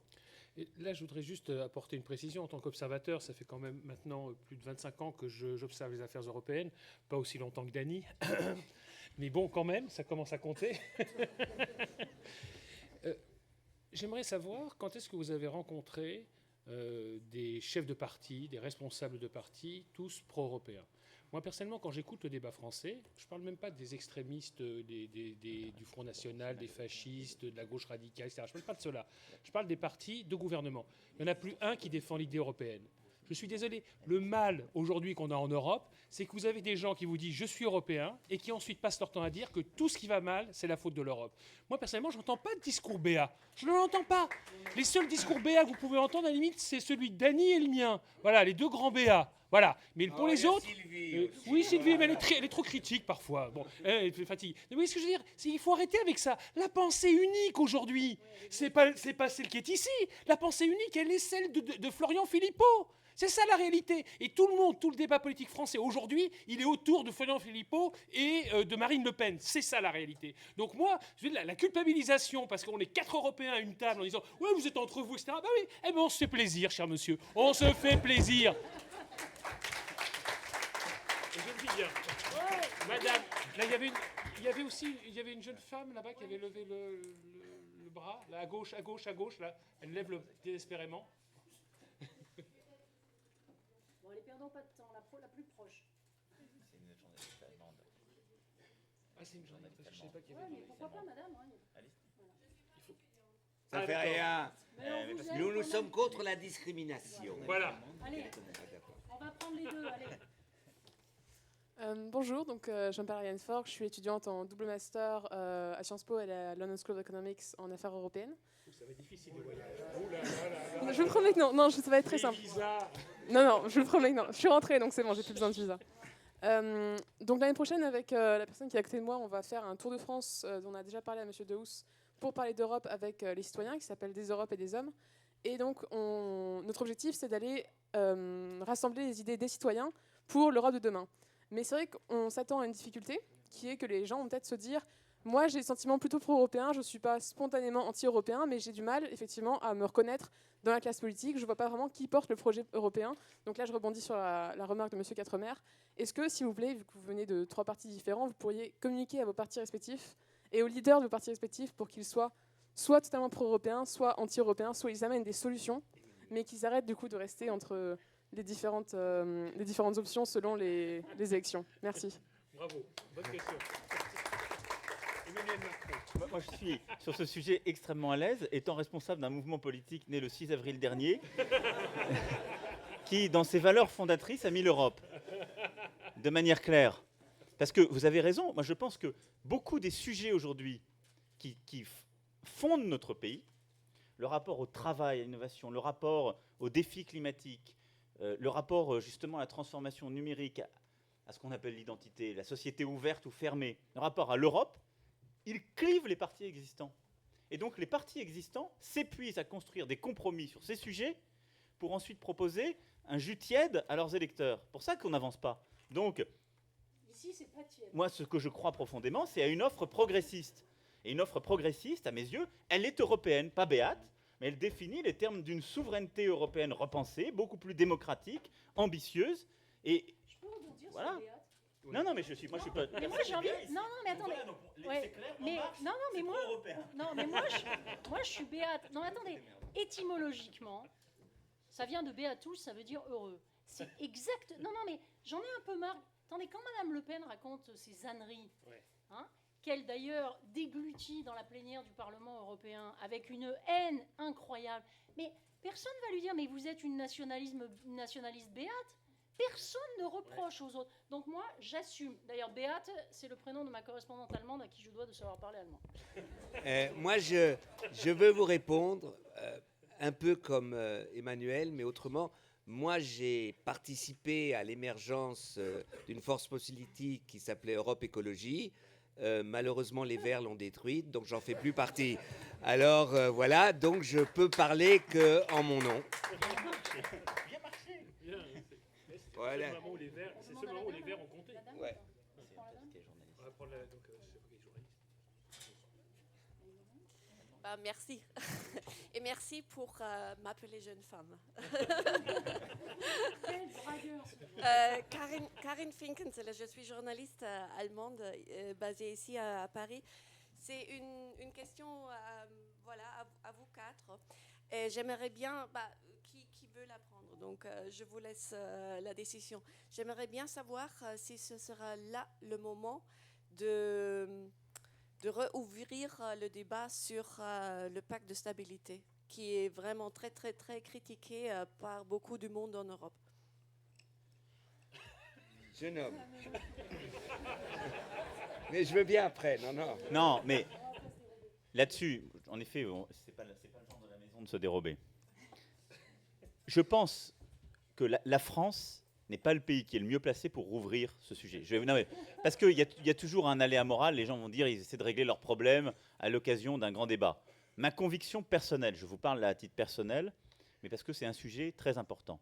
Je le disais tout à l'heure. Je pense que, au fond, si on regarde le fonctionnement de l'Europe sur le plan économique, sur les 15 dernières années, il y a eu, après la création de l'euro, des années où on a eu la morphine du taux d'intérêt unique, des États ont pensé qu'on pouvait vivre sans faire des réformes, que tout allait bien. Il y a eu un mensonge des gouvernements à leur peuple qui a consisté à dire « Regardez, on a le même taux d'intérêt à Athènes qu'à Berlin, formidable, on continue comme ça. » La crise est arrivée, patatras.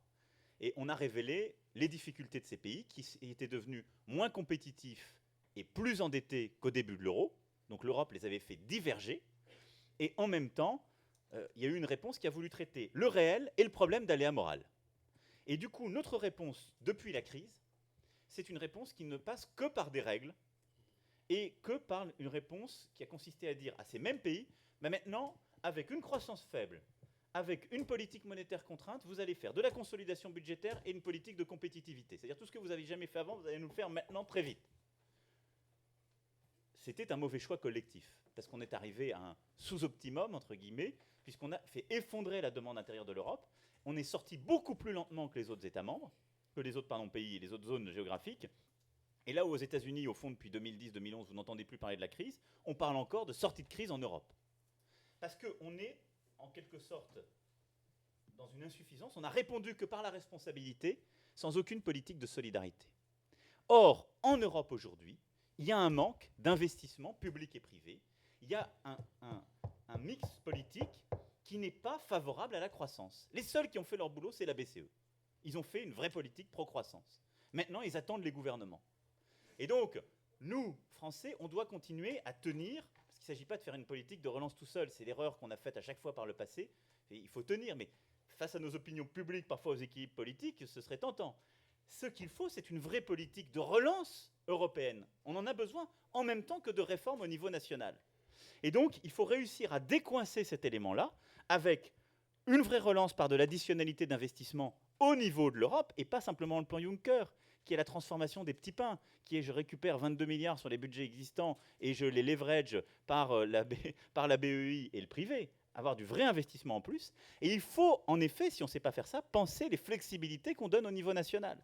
Mais ma préférence, elle ne va pas à ce sujet, elle va plus à l'investissement européen. C'est-à-dire que je pense que c'est mieux de garder les États membres dans de la convergence budgétaire, mais si on a une vraie additionnalité d'investissement au niveau de la zone euro et de l'Europe. Sinon, il faut redonner des marges de manœuvre, parce qu'aujourd'hui, je veux dire, on se parle, on est dans une université, même si elle est dans le 7e arrondissement de Paris.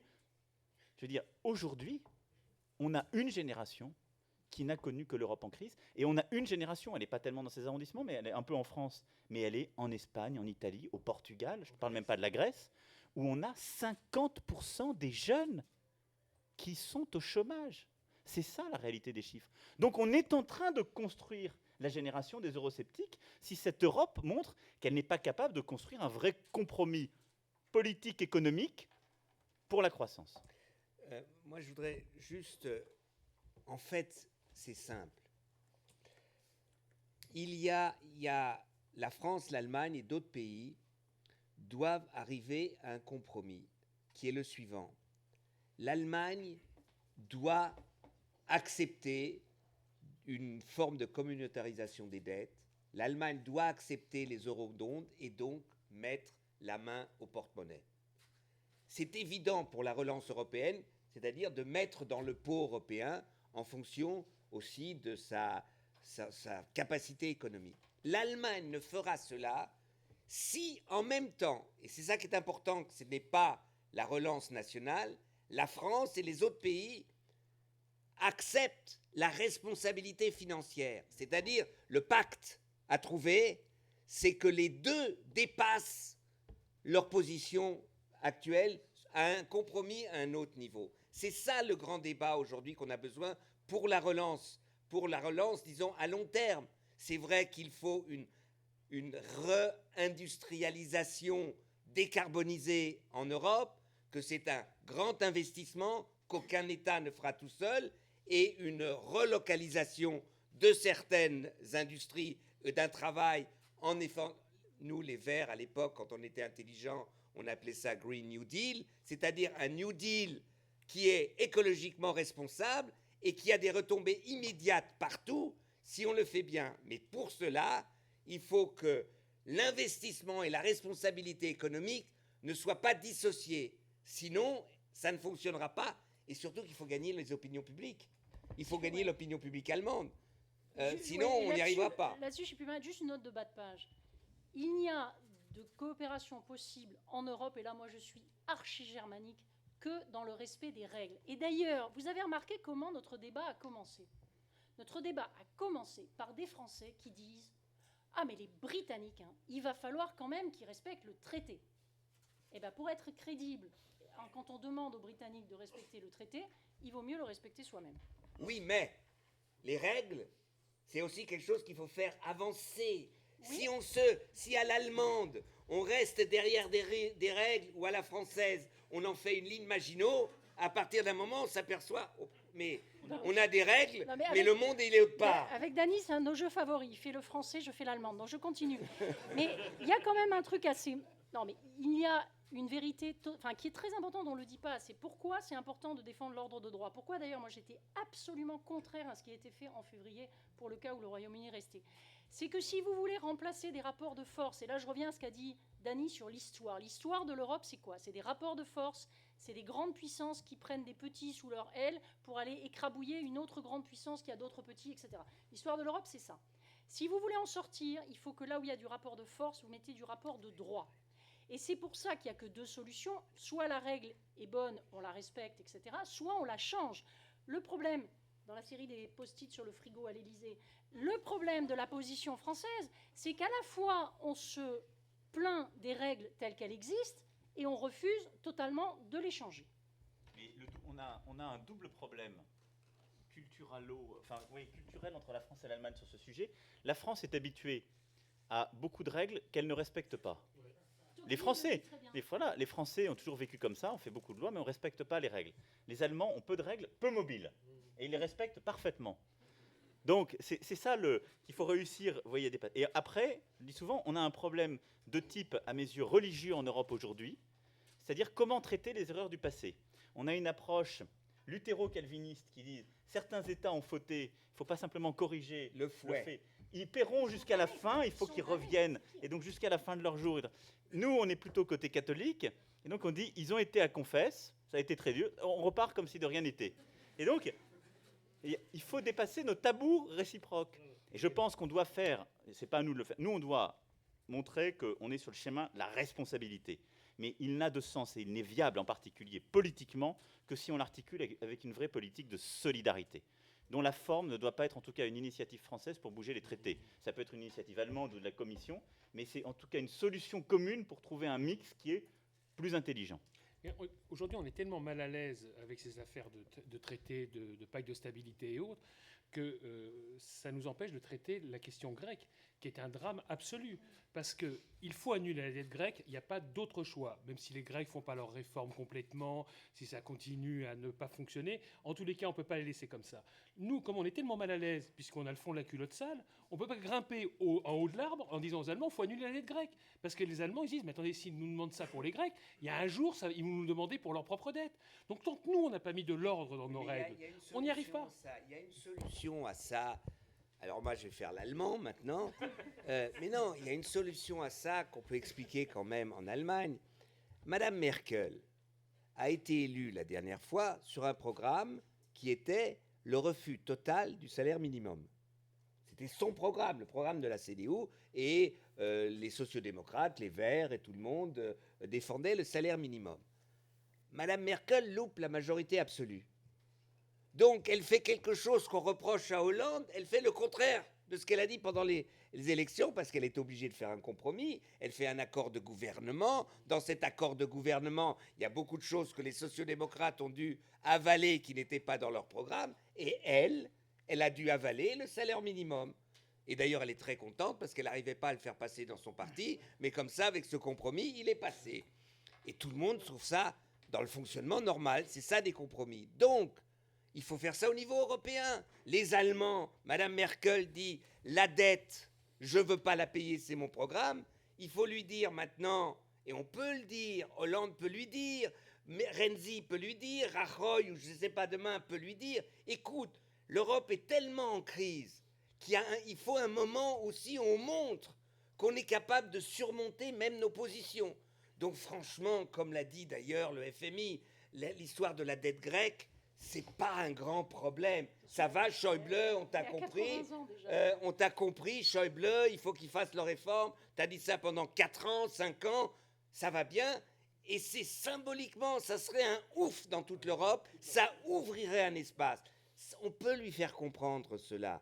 Et pour cela, il faut avoir en tête que si on lui fait comprendre cela, ça veut dire que ça fera partie d'un compromis où d'autres, ou nous, ou d'autres devront comprendre autre chose.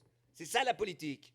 La politique, c'est pas dire j'ai raison, c'est je suis persuadé que j'ai raison, mais je sais que je n'aurai pas ce que je veux complètement si je suis capable de faire avancer les choses. Vous avez votre futur ministre des Affaires étrangères. Allez. Question. Oui, bonjour. Amine Lazrak du Sciences Po Master Politique Publique. J'ai une question qui s'adresse à M. Macron. Vous avez fait une remarque intéressante quand vous avez souligné l'idée de convention démocratique, l'idée d'aller auprès des Européens et de demander leurs avis à propos de thèmes différents. Et pourquoi pas même organiser des voyages entre des citoyens allemands qui viendraient débattre en France à propos de ces thèmes. Et du coup, j'ai trouvé cette approche bottom-up très intéressante. Et puis, vous avez rajouté une petite phrase qui a semé le doute en moi quand vous avez dit l'opinion publique, ça se travaille. Et là, je me suis dit, ah mince, encore l'approche ancienne et qui n'a pas réussi de top-down. Et du coup, je voulais une réponse par rapport à cette remarque, parce que c'est justement cette approche top-down qui nous a mené à la situation, au désamour de certains Européens. Alors d'abord, je pense que ce n'est pas uniquement l'approche top-down qui mène à ce désamour, parce qu'il y a beaucoup de top-down dans la démagogie de celles et ceux qui sont en train de détricoter l'Europe, et dans les mensonges. Dany rappelait ce que Farage a réussi à faire en 48 heures. Dans les mensonges des eurosceptiques, des nationalistes, des souverainistes français aussi, allemands et de tous les pays, il y a beaucoup de top-down. Hein. Souvent, en revendiquant le peuple comme le Graal, les gens mentent et disent des absurdités, au fond, plus grosses que les autres. Par contre, ce qui est sûr, c'est qu'aujourd'hui, on ne fera plus avancer l'Europe à l'abri des peuples ou à l'insu des peuples. Je veux dire, la méthode initiale, ça ne marche plus parce que nos opinions publiques n'ont pas le même rapport à la décision. Et le bon gouvernement, ça vaut au niveau national comme au niveau européen, c'est quelque chose justement où en effet l'opinion publique se travaille. C'était pas pour dire une main cachée d'en haut doit aller vendre des messages. D'ailleurs, ça marche plus, ça marche de moins en moins. Mais ça veut dire qu'il faut que les messages se structurent. Ça veut dire qu'il faut que le projet puisse se constituer. C'est pour ça que ce que je disais tout à l'heure sur l'idée d'un référendum européen, à la fin, à la rigueur, pour moi, c'est de rang 2. La question, c'est comment on fait naître un projet. Pour moi, le référendum, c'est une modalité. La question, c'est le projet, le fond et les modalités de ce projet. Et le projet, c'est comment inventer une vraie souveraineté européenne et ses termes. Donc il doit y avoir un travail au niveau des gouvernements, des parlements, mais je pense très profondément qu'il doit y avoir dans les peuples européens un travail approfondi, organisé dans les prochains mois. Et donc cette convention démocratique, moi ce que j'appelle de mes voeux, c'est qu'elle puisse être faite dans les 27 États membres, et ça ne doit pas être en effet des débats nationaux sur l'Europe, parce que ce qui nous a coûté dans le cas britannique, c'est que ça a été un débat national et donc tiré à des fins nationales sur l'Europe. Si vous faites un débat dans les 27 pays, vous parlerez de l'Europe vis-à-vis du reste du monde, de notre ambition commune sur l'Europe. Et vous ne pourrez pas laisser, en quelque sorte, le micro à des gens qui iront raconter « je vais piquer l'argent de l'Europe pour le NHS ». Ça ne marchera pas. Donc, moi je pense que quand j'ai dit « ça se travaille », c'est-à-dire ça s'organise. Je crois assez peu au référendum sur les questions du passé. Assez peu. D'ailleurs, le référendum britannique, c'était un référendum sur les questions du passé. C'est ça qui est terrible. Je trouve qu'on a, nous, dans les décennies qui ont précédé, réussi à avoir des référendums. Moi, j'étais à l'époque plutôt ado, mais j'ai un très bon souvenir du référendum de 92 sur Maastricht. Il y avait eu un vrai débat. Non, mais il y avait un vrai débat sur l'Europe démocratique. On a été dans le fond du sujet, où il y avait des confrontations sur vraiment... Et donc, c'est ça qu'il faudrait essayer de retrouver, pas dans le cadre d'un référendum, parce qu'il y a aujourd'hui un fracas tel, mais dans le cadre de ces conventions démocratiques, pas du tout pour manipuler les opinions publiques, mais pour réussir à structurer, au fond, la nature des débats publics et d'aider aussi à l'émergence d'une opinion publique à 27. Je veux dire, ça rejoint tout à fait l'idée de Danny Cohn-Bendit sur cette part proportionnelle des parlementaires européens, mais il faut qu'il y ait le cadre d'une opinion publique à 27. Si on pense qu'on a des enjeux communs, qu'on a une souveraineté commune, ça n'enlève rien, mais il faut ce cadre.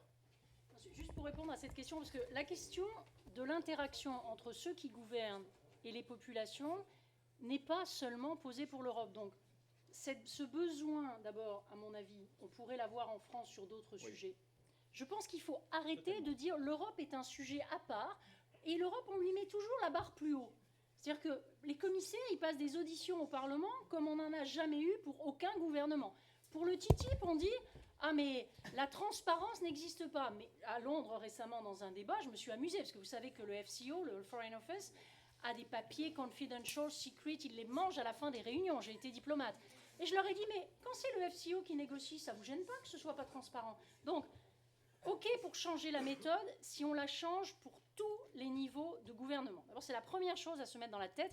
On a un problème de démocratie en général. D'ailleurs, ce n'est pas un problème. C'est lié à l'élévation du niveau d'éducation. Vous savez qu'il y avait 4% à peu près des gens qui avaient le bac, essentiellement des hommes, quand on a fait le plan Schuman. Vous ne pouvez pas vous adresser à une société dans laquelle vous avez énormément de gens qui n'ont pas accès à l'information et à l'éducation comme aujourd'hui. Donc, ce n'est pas un problème, c'est plutôt une bonne chose et il faut qu'on s'organise. Donc, et la deuxième chose, je vous invite tous à aller regarder les Federalist Papers. Vous savez, les papiers. Parce qu'il faut être un peu modeste. Les questions qu'on se pose en Europe en ce moment, mais on n'est pas les seuls à se les être posées. On ne va pas réinventer la roue. Allez relire le Federalist Paper numéro 71. Et vous avez, et Tocqueville l'a traduit. J'allais lâcher un mot anglais. Mais on ne parle plus anglais. Donc c'est le Federalist Paper. Ça commence par un F. Donc, on a dans le... Non, mais c'est très intéressant parce que moi, je ne crois pas que le peuple, dans sa grande sagesse, est capable de tout comprendre. Moi, je ne comprends pas tout. Je passe ma journée sur certains sujets et je confesse humblement que je ne maîtrise pas tout. Donc, l'idée que parce qu'on va demander à des gens qui n'ont pas forcément tous les éléments d'une décision, et si on me demandait, moi, de voter sur la bioéthique, je serais bien embêtée. Donc, il faut arrêter de penser que les élites sont mauvaises, que le peuple est bon. On a une interaction à réinventer. Et dans le mot leader, il y a vraiment to lead. C'est aussi la question de dire, est-ce qu'on a quand même des gens qui, à un moment donné, prennent leurs responsabilités et peuvent dire aux autres, après les avoir écoutés, après avoir dialogué avec eux, ben là, non, ma responsabilité à moi, parce que c'est moi qui suis en fonction, c'est de faire quelque chose qui est douloureux pour toi, mais qui sera bon pour tes enfants ou qui sera bon pour l'ensemble de la collectivité. Donc faites très attention. On est dans une période où la démocratie est traînée dans la boue. La démocratie, ça ne consiste pas à faire n'importe quoi, à écouter ses tripes, à laisser le mensonge se propager. Mais relisez le Federalist Papers numéro 71, et ce qui est très drôle quand les gens vous disent « Ah, mais les États-Unis, on ne va pas copier les États-Unis », c'est que si vous relisez ces papiers admirables, vous vous rendrez compte que les États-Unis ont été fondés par des gens qui ont pris leurs exemples où ? Eh bien, en Europe.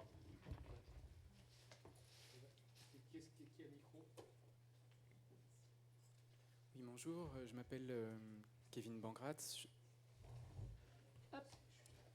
Je m'appelle Kevin Bangrat, je suis membre de l'Union des fédéralistes européens et j'ai fait une veille sur le Brexit pour mon association.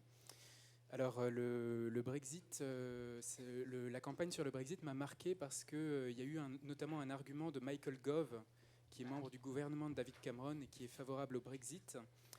Et Michael Gove a dit Europe is a sinkhole of innovation.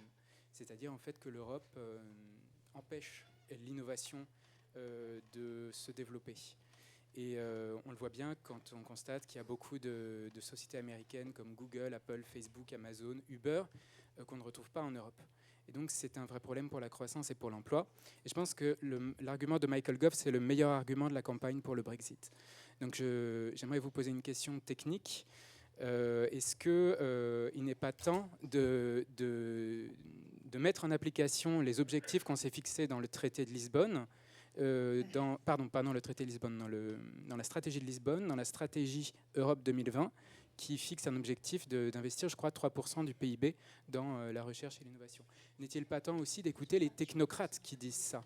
Parce qu'on critique beaucoup les technocrates, mais on oublie que parfois ils disent de bonnes choses, comme par exemple qu'il faut investir plus d'argent dans l'innovation, dans la croissance et dans l'emploi. Et j'aimerais vous dire aussi, on parlait tout à l'heure de mouvements politiques nouveaux.